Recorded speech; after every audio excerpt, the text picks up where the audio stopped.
తెలంగాణ ప్రాంత కాలేజ్ యాజమాన్యాలకు నమస్తే. నేను మీ ప్రసన్న హరికృష్ణ. ఫీజ్ రియంబర్స్మెంట్ ఇది అనేక రకాల ప్రశ్నలకు సమాధానం. ఎందుకంటే ఒక యాజమాన్యం సజావుగా అడ్మినిస్ట్రేషన్ చేయాలి అంటే ప్రభుత్వం సకాలం లోపల ఫీ రియంబర్స్మెంట్ను ఇవ్వాలి.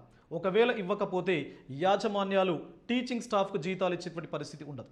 ఒకవేళ జీతాలు నెలల తరబడి రానటువంటి టీచింగ్ స్టాఫ్ హార్ట్ఫుల్గా పాఠం చెప్పేటువంటి పరిస్థితి కూడా ఉండదు.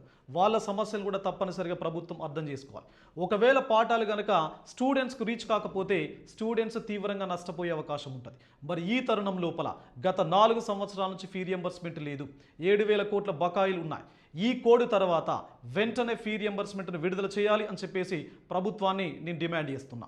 అదేవిధంగా మీ ఫీ రియంబర్స్మెంట్ కోసం మీ హక్కుల తరఫున ప్రసన్న హరికృష్ణ ముందు ఉండి శాసన మండలి వేదికగా కొట్లాడుతాడు, ప్రభుత్వాన్ని అడుగుతాడు అని చెప్పేసి మనవి చేస్తూ అందరికీ నమస్తే.